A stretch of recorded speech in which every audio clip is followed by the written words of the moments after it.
Hello, good morning, afternoon. So we're normally here in the morning. Good afternoon, everyone. I'm Ann with Andale Homestead. Good morning. This is Sandy from suburban homesteader, Wyoming, Arizona. And it is morning where I live. Oh, Yeah, that's right. it's still morning here over here at Bland's Promised Land Ranch, and I'm Monica. It's Casey over in the afternoon town of Ormsby Farm. So me and Ann are the afternooners. We are the afternooners. We are excited about this episode. Was a really, really fun topic. But I think first we got some people popping. Miss Ann, will you say hello to everybody, please? You know, I love doing that. That would be absolutely fabulous. So let's start up at the top. And we want to say hello to all of our own selves that we have here. And we also have Lazy Days Ahead. Hey, Jesse and Lisa, we're so glad to see you. Hello, Queen. She calls everybody Queen, Unbiased LLC, Queen and Kings. And then we have Dorothy. Dorothy, we're so glad that you're here. Thank you for being here. Tamara, L&L Homestead. Hey, y'all. Hey, I'm so glad to see Nan. She is such a cutie patootie, and we talk just about every day through our Facebook messages and things. That's wonderful. Jennifer Ocean Homestead, one of our most gracious people and amazing supporters here on YouTube. And we also have Mr. Scotty from Lone Cross, hashtag MTP. Hi, Scotty. We're glad you're here today. I think that just about covers everyone as of this moment in the chat. We'll have more and more people that join us. But today, what we get to talk about is one of my favorite subjects, or I think probably one of my most necessary trains of thought in our home is how to save money on your homestead. What we do to economically have the biggest benefit and the least amount of expense. And hey, Karma, I'm so glad you're here. What we did in our garden to be able to save a ton of money that we spoke about in the podcast that just came out this last Monday was we went to our cotton gin, our local cotton gin, and got their seed soil. And so we had a whole truck full of soil as many times as we wanted, as long as you kind of get the older piles from the year before. And it's free soil for your garden. So let's go around and see some of our favorite economic ways to be able to save the most money. And I'm going to go counterclockwise with Mr. Casey over there and find out, Casey, what do you do to try to help with your expenses? Well, let me just say, after listening to the podcast and hearing you talk about the cotton gin, I Googled and I searched and I stopped. I could not find one here in Georgia. In Georgia, can you believe it? Oh my gosh. I was so upset because I was like, it literally is a great idea. It was a great tip that you gave. Because I mean, who doesn't want free dirt? I mean, you know, do you have to add stuff to it? I mean, is that something that has to be? It's very fertile on its own, and you just use it as you would any other soil that you buy from the store. If you're going to add amendments to it or anything like that, then you do. But it's not really something that you have to doctor or anything. It's not like it's not dead soil that's coming to you. Well, I just think it was just a wonderful. I mean, I was taking notes as I'm re-listening. I mean, I don't think people understand that when we re-listen to our episodes, we forget what we say most of the time anyways. So I have to remind myself, but that was such a good one that I had to little jot down. But mine was meal prepping. I'm a meal prepper all the way. I like to, when I buy bulk, because as I said in the episode, hello, I'm Casey. I'm a bulk buyer from Costco. I buy the big. Now, this is until we have our own meats, because I know some of the people that follow me would be like, Casey, aren't you raising meat chickens? But until then, we would get the chicken breasts, the mammoth chicken breasts, and we would cut it in half, and I would do it, vacuum seal them in single bags. So that's great. So if you had 2 people over for the night, you take 3 of the chicken breasts out. We try to keep it to about $1.25 for the protein for the meal. Um, as crazy math as that can, That's fantastic. that was my big thing is if you meal prep and you I try to stay a little bit organized by doing a weekly uh, meal calendar and say, Uh-huh. okay, Tuesday, of course, Taco Tuesday, because if you do anything else, that's just wrong. So then I know, okay, I'm pulling out this, I'm pulling out this, and it's all prepped. So that's what I do for saving inflation, beating inflation is meal prep. And Worth and I were just looking today. I'm sorry. Worth and I were just looking today, and there's a special of our local butcher that has it's a small store. They get they farm their things locally, and they have 10 pounds of chicken legs for $4.95. Yeah, see, We're gonna go get 20 pounds of chicken legs today because you and get chicken legs are the best to can. I yeah. like for it's so easy to shove those little legs in a quart jar, and then when you're using it, you can pull it out for casseroles or whatever. So that's a really good deal. That's a really good deal. So Monica, what is your sort of kind of favorite top thing that you work on to try to save money? So I think mine was basically just reusing or, hand-me-downs, looking for those reusable, recyclable things, ways to take something that someone else maybe is thinking is trash, and it could be definitely your treasure. Absolutely. First, I got to ask Casey, how many chicken legs can you get into a quart jar? Typically. Usually One 4. up and one down. Usually Sometimes 4. And 5. Yeah, you sometimes said 5. Yeah, sometimes. It's Like depending on how mammoth those legs are. I mean one, if two, they're three, four, and this then one in the big, center.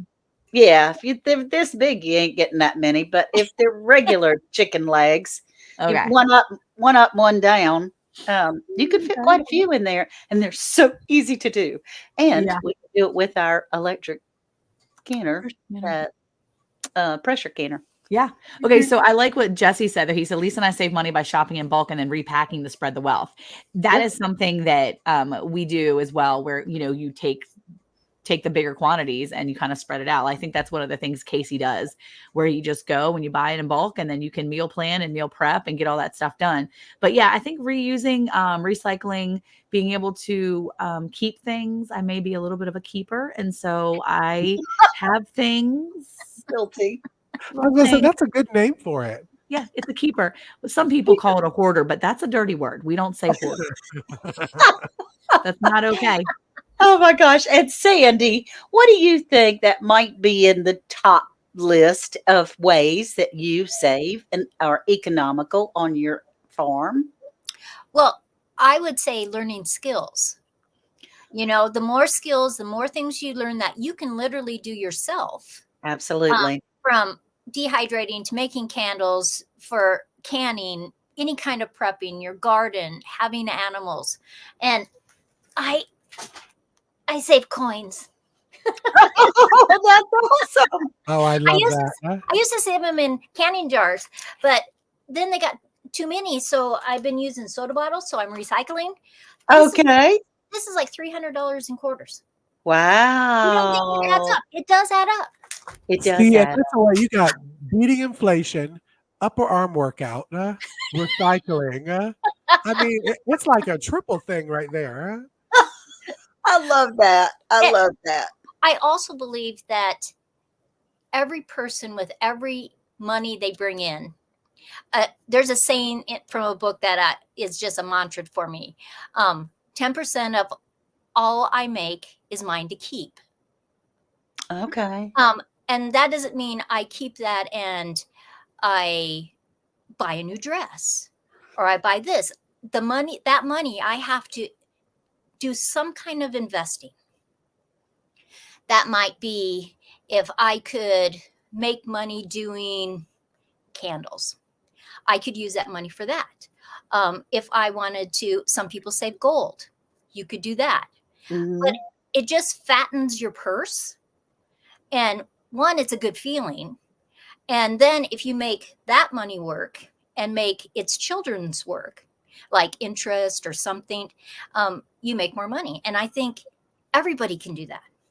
Oh gosh. Yeah, I mean, that's it. That is incredibly important as well. And I have learned so much, even since just the last 3 years of being on YouTube, to be able to utilize every single thing that we have instead of, because when it began, I mean, I have shared, I used the whole package of seeds for the tomatoes that we grew the first year and the whole package of everything that I grew. I put the whole I thought that's what you were supposed to do. Anyway, there was a lot of waste in the garden because I had a lot of plants. Now I get more excited about having those because we have the skills that we have learned together as a community to be able to can and dehydrate and vacuum seal and all those types of things to be able to save money. And having retired, both Worth and I retired and living on a fixed income, it has been incredibly helpful and brings peace in your heart when you know that you could at least have a roof over your head and you can eat. So those are our two things. So Well, Casey, yeah, I mean, sorry, Monica. I was going to say, one of the things that when Sandy said build your skill set, I think that's been one of the things that through the podcast, I have learned so much just from y'all that even last night, I was so excited yesterday to tell Sandy that I started making my own elderberry tincture. Like, this is Yeah, something that I pay for. Like, I buy it from Amazon or wherever, and I'm purchasing it and we're using it through the season. Now, I do make my own elderberry syrup, but the kids like the tincture better because it's a quick, like, just under the tongue and go. And sometimes the taste of the syrup varies depending on how much honey I got in there or how much right. cinnamon. It's always one of those, you never know. Yeah, But the tincture is pretty reliable. And so making my own tincture and making sure that I'm using the things that I've purchased, because if you buy all these wonderful medicinal plants and you have all these herbs and you have all these things, but you don't know how to use it, right. then it's a waste. Right. It is. And so, learning those skills. I mean, I was just so proud of myself yesterday when I was like making that tincture and Eric's like, "What are you doing?" And I'm like, making a tincture using the vodka. Like, I was just so proud of For our myself. viewers, she really was super excited. Like when she came into Yeah. the podcast, you would have thought like a scratch off had just hit like 600. She was like, No. I'm making tinctures. Yeah. So Because no, because it's for so long important. it scared me and I Mhm. just didn't feel confident or even comfortable trying it. And so to know that I have those skills, it makes me feel so good. And to know that I'm able to provide that portion for my family. To provide medicine for your family, It y'all, does. that's expensive. Right. Yeah. And be Yep. able to stretch things out. Yeah. Yeah. What about, I think it's always good to learn how to barter and trade. Right. And for me, I have kind of a philosophy, and you guys tell me what you think about this. When I go to barter something, now it's fun to get a bargain. Honestly, you go to the store, you get a bargain. I'm very excited about it. But when I go to barter, I want me and that person to really feel good afterwards. Yes. I don't want to rip somebody off. Right. I want the trade to be a fair exchange Yes. because I may want to barter with that person again. And so Mhm. I think that's important, that when you're bartering, that you're not going, I'm tricking them. And Right. bartering is a skill, It you know, is. because some people are very afraid to even mention that, well, I can do this. Could we trade this? But it is Yes. a great form on your homestead to really beat inflation. And the other thing is, I sign up for every cash back thing I can do. If I can get free cash back, and I've already just purchased that, like Monica showed me about Fetch, and every Don't you love it? I take a picture. It's like it'll give me money back. Right. Right. Yeah, I got a $50 gift card for my trip when I went south. I mean, when I went across and I went east in July, I literally got myself a $50 gift card so that we could purchase food while we were driving. And so I was so excited because I'm like, all this Wow. just because I scanned receipts for, It is 4 so months. simple, and I'll send you a link after we get off the show because it really Yeah. I mean, It's with free. scanning, it's free. All you do is scan receipts, any receipts, Yeah. and we were able to get $30 of a restaurant gift card so that our lunch when we went into town, because I mean, when you're in town, because all of us live rural-ish, it's a trip to have to go into town and do your errands. Yeah. You can have a $6 lunch. I mean, Yeah. because you scanned receipts. Yeah. Well, I Amazon, you can get Amazon gift cards that way. You can use them for gifts Yeah. for other people. They're fantastic. So we have Jennifer Ocean Homestead says that she uses Checkout 51. I'm not familiar with that, but we'll have to check. I need to take a screenshot of that. And I'm trying to find it on the comments. okay. And then Our Treasured Home. I agree with you, Monica. Once we take that step and learn how to make something, it's like a light bulb goes off. And it is a great feeling. It is a great feeling. There we And go. there you go. Check out 51. Well, Josh also made the comment and said, Conquest Josh said, it's awesome to learn from everyone here in this community. Investing in your own knowledge is one of the best preps you can do while we're still able to. Yeah, there you Absolutely. go. Yeah, that's such a great comment. And it's so It really important is. to remind us that because we're learning as we're just communicating with one another and we're just, we're gaining those skills. Yep. And and I talked a little bit about it on the podcast, but talking about bartering and that kind of stuff, one of the things is I don't want, or I can't. I've been absolutely, or I won't say can't, as Ann said. That her granddad said, "Don't say can't." Never So say I can't. just I've tried. have not had the luck of growing potatoes. But there's a woman in the area who's a farmer's market friend, and she does not want to learn how to can, has no want, no desire. But she says, Casey, you can. If you can my leftover for potatoes, you can keep a percentage of those canned potatoes. So then basically I'm pretty much, besides time, getting free quarts of potatoes to throw on last through the year. So bartering is not a scary thing. And I think Sandy said it right. A lot of people get nervous on, what if I offend somebody by asking if they want to barter?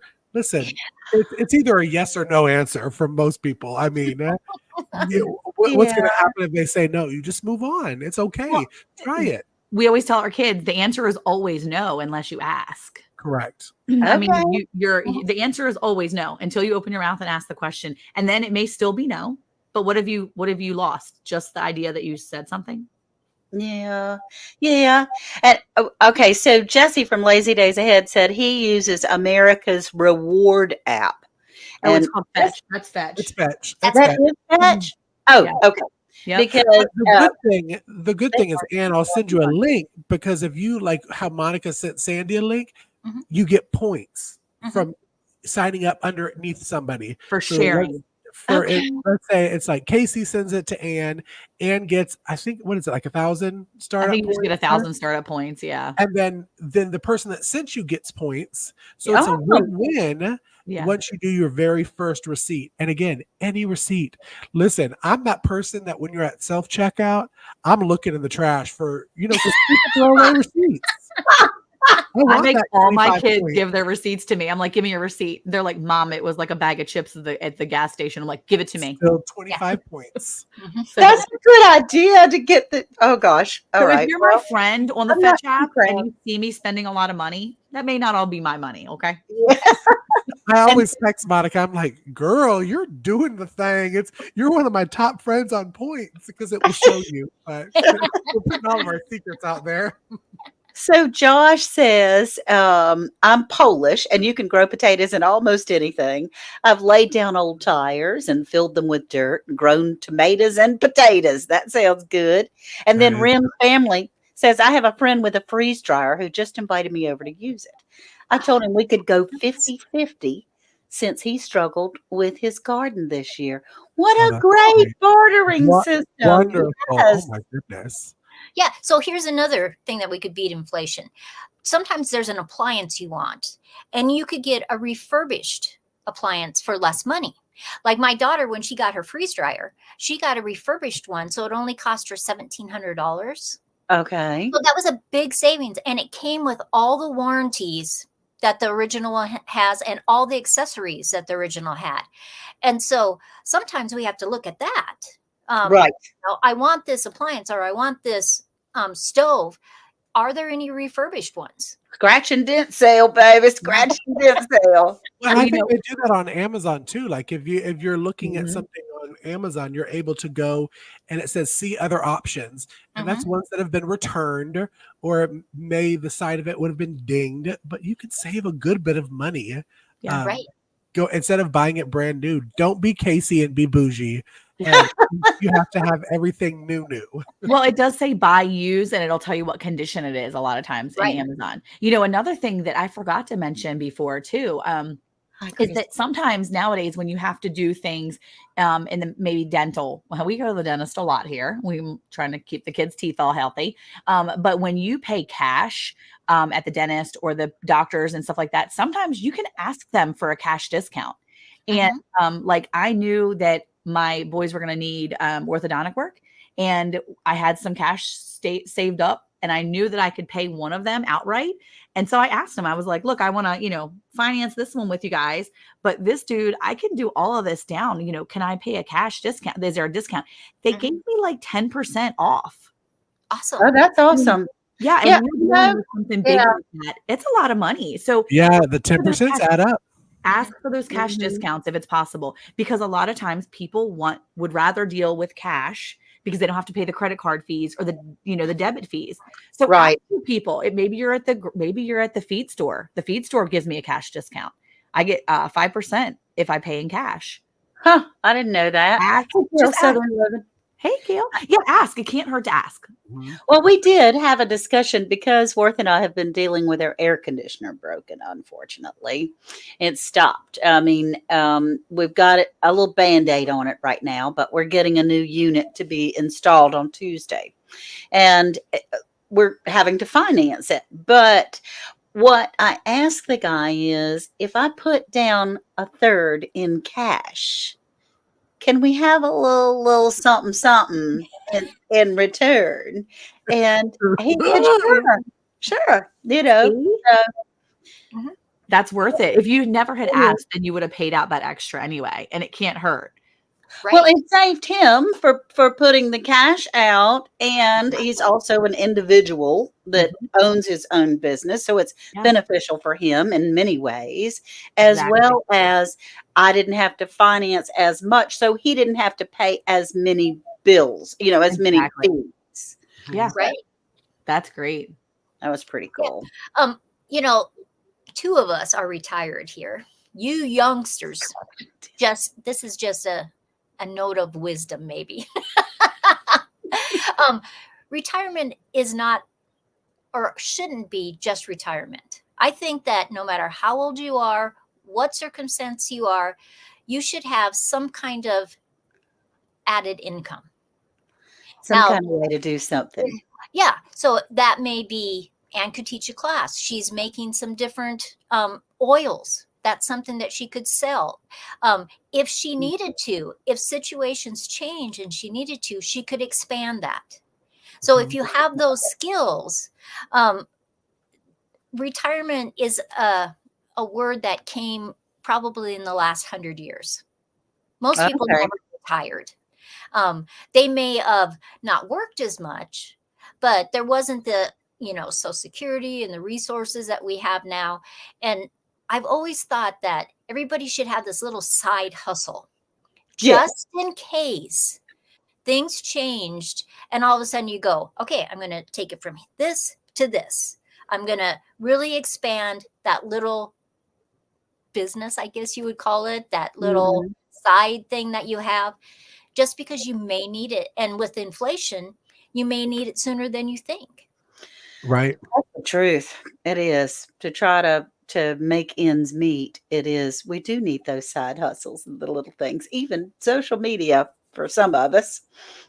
Well, Or yeah, yeah, yeah, there's all kinds of way to make residual income when you yeah. have skills. And I think that's important. As you're younger or even as you're older, you can build those skill sets so that you can make that residual income so you're not really worried about it. I've got a 22-year-old that's about to get married, and I was like, okay, so what's your plan? What kind of things are you going to do? And he's like, well, when we get married, I'd like her to stay home when we have kids, but we also want to build several streams of income. And I was like, Mhm. I Yep. love that so much. And his idea is that between the two of them, they have 5 income streams. at all times. They have That's 5 awesome. ways that our money will be coming in, and they'll have access to being able to provide for their family in realistic ways, whether that's, trading skills, or whether that's working his full-time job and then having a side hustle, or whatever it is. They want to have those residual income streams. And I love that for them. I mean, you can Yeah. do like Leisha did, right? From Country Mama Musing. She decided that she had a skill. She knows how to do patterns for crocheting. Is it crocheting Yes. or knitting? Yes, Crocheting. And she was like, I have this bomb pattern. I'm going to throw it up on Etsy, charge a few bucks for it. And we were literally doing podcast stuff with her last season, and her phone would be like, cha-ching, cha-ching, cha-ching. And she was like, I just got paid Yeah. just from putting up Skill. one simple thing, a skill that she had, and then selling it that way. I think that's amazing. And I Well, am, And it's kind of unusual that all 4 of us all have something on the side that Right. we're doing.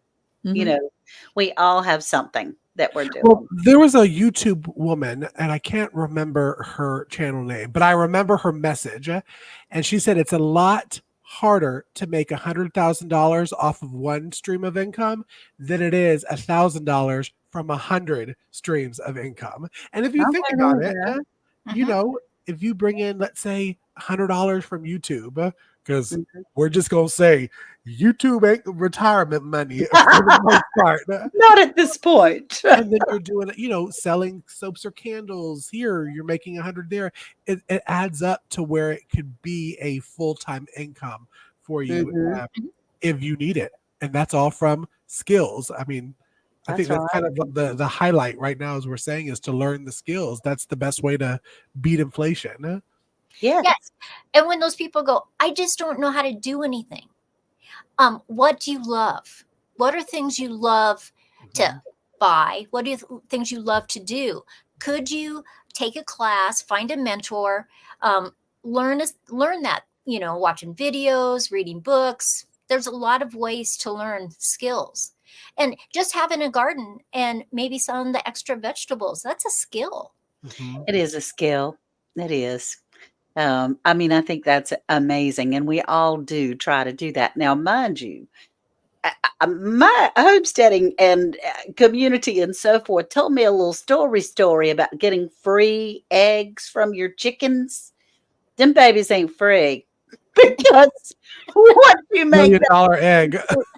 yeah, you buy the feed, you look and get the medicine and the bedding and all that stuff. And yeah, them eggs are about $500 a piece. But I'm just kidding. But I mean, now that it's sustainable but the initial upfront expense was something. Oh yeah, I got that, Jesse. I understand. Well, see, there's the thing though too, Miss Ann, right? You can, if you know the right people, then you can get your baby chicks from someone who has a chick problem like me, where they just like to incubate eggs for fun, but their husband won't let them keep them. So you Yeah, get your babies from those people. They just give them to you. yeah, They're like, here, just take them. I'm gonna be in trouble if I keep them.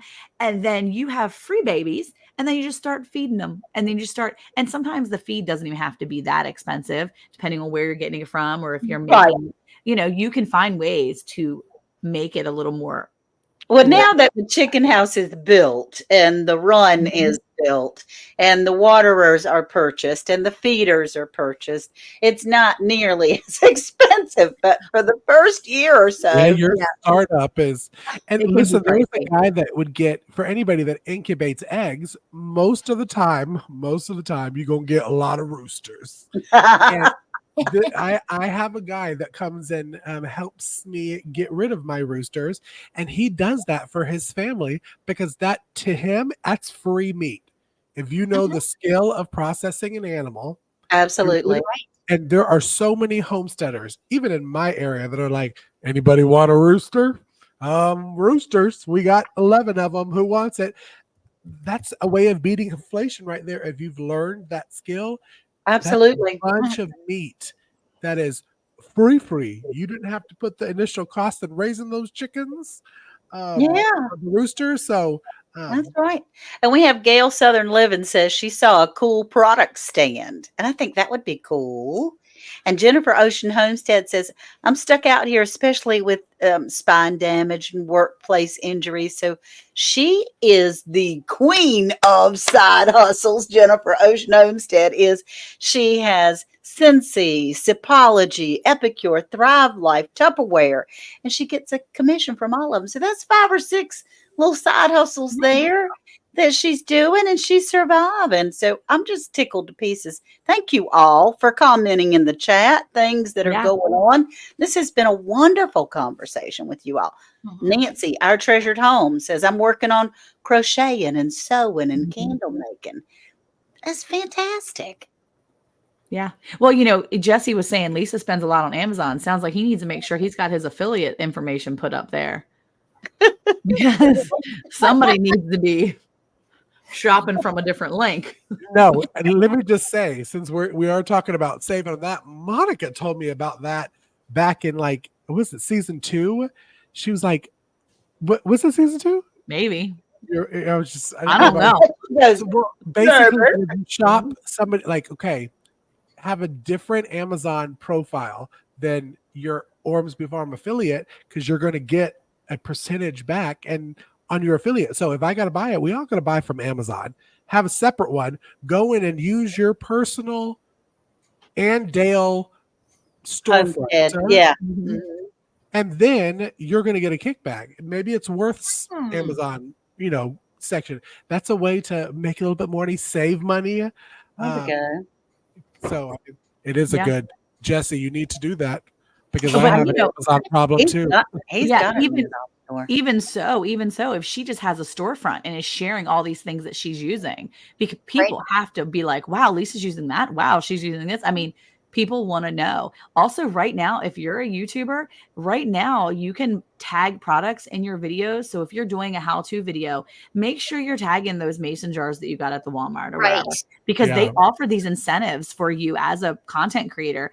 Make sure you're taking those opportunities and using them. I mean, nobody buys anything from mine, but it doesn't matter, because if they click it one time, that's, maybe 50 cents that I get. And 50 cents, like Sandy said with her arm workout, 50 cents adds up. That's right. Yeah. Well, I got off the phone this morning right before we went live. I was talking with one of my mentors here on YouTube that said, I bet Andale Homestead hasn't turned on those tagging of the products, because I just think you haven't. And I went, no. Tag the products, because right now they're offering incentive for the first week of September or something like that, or whatever it is, because I got the little alert and I was like, oh yeah, I'll tag it. I mean, I might as well tag it, blah, blah, blah. So there you go. The lazy affiliate right there. Lazy Days Ahead affiliate Amazon page. Got a big Amazon store. Mm-hmm. Yeah, awesome. There you go. Awesome. So that is and for your Instagram, Anne, I mean, for the views that you get on Reels, you tag that in there. At some point, somebody's gonna be like, oh yeah, I really do need that.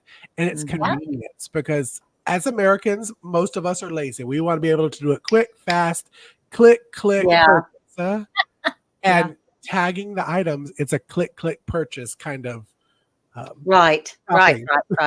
Okay, well, you'll have to teach me for Instagram. I don't know how to look what Josh said. He said, if you ever have a project and need different weird material, sometimes you can go ask some of the farmers around your area.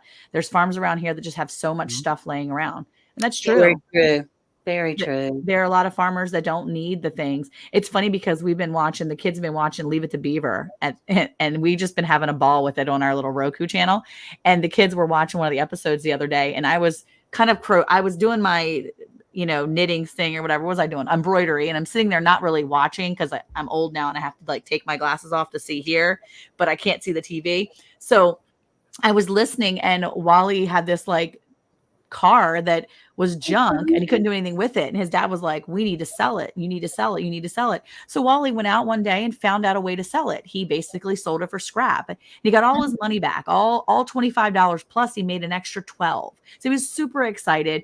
And his dad brings home this gentleman who was going to sell the car to. And he's like, here's the car, Mr. Such and Such. And the guy's like, this is scrap. What are you talking about? I trusted you, Mr. Cleaver, blah, blah, blah. And he was really mad. And I was kind of chuckling under my breath as I was listening to this. And I said to the kids, I was like, it sounds like Wally's thinking, just did it, boy. Because he made all his money back plus some, because his dad told him, boy, you need to get it sold. So he figured Yeah. out a way that if I can't Mhm. use it to sell it to drive, I'm going to sell it for scrap and I'm going to make my money back and then some. And he There did. you And I was so smart. And I was like telling my boys, I'm like, would you, what would you have done? They're like, yeah, that's what I would have done. And, it's cool to think that your 12-year-old and your 10-year-old are thinking in that way of how can I make my money back on something that is now not useful to me? Right. And that's a mindset that you can pour into people if you start thinking that way yourself. So, yeah. Yeah. And there's so many different ways to do it. Like on Facebook, even you can, like, we have a thing here that's called Bid It, and everything starts at $1. You put your item up, and sometimes those bids are higher than if they would have paid it at a store. It's like, whoa, endorphins. Uh, but there, you can sell anything, like sometimes you've had something for a long time. You've used it for years. It's still workable, but it's just not something you're going to use again. Mhm. Why not give somebody else that benefit Exactly. That's and right. make a Right. little money? Yeah, that's exactly right. There we go. So we have been thrilled to have everyone here today. It's been absolutely amazing. And our conversation within the chat was great. We're all on thinking about who's going to take us out of here, who's going to take us out of the room today, because we're all going, you do better, you do better. And that's kind of the way that we are with our skills, right? You do better, but I might do better on something else. So thank you so much for everyone being here. But Sandy, do you have like a closing word of being able to appreciate what we can potentially bring to the table to help us save money on our homesteads and farms? Well, first, value yourself. Mhm. Value the things that you have around you. Look at things that you may be able to repurchase, recycle, and look at every little part of your life on how you could beat inflation. Yeah. Because there are always ways. Just ponder it for a while, and then all of a sudden Mhm. these ideas start popping into your head, and you can really benefit. And we just really appreciate you guys coming in today. It is always do. such a fun time for us on Friday mornings. We get to see all these people in the chat, all their comments, all the ideas that they have, and we honestly learn Thank you things so from much. you guys every single week. We And so do. we appreciate that. But make sure you always come back. Mondays, we have our Around the HayBale podcast. It's 9:00 my time, Mountain Standard Time. So all the Yep. different times across the country. Yeah. And then Fridays, we always talk about that podcast, which is amazing. We have a Linktree link that you can find more things about us. We have our links to our stores, everything like that. And honestly, it warms my heart every Friday morning. And it is such a fun time. And we just really It appreciate is. you. And share with your friends. When we get to 500, we have prizes.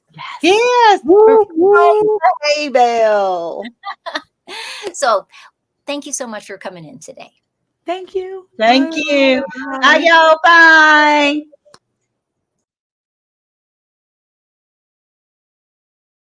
Hey, Monica, did you know it's now even easier to listen to Around the HayBale podcast? What? Really? How easy? That's right. All you have to do is say, Alexa, play Round the HayBale podcast. Playing Round the HayBale podcast on Apple Music. Ooh, we're really fancy now. Tune in to Round the HayBale every Monday at 9 a.m. Central Time.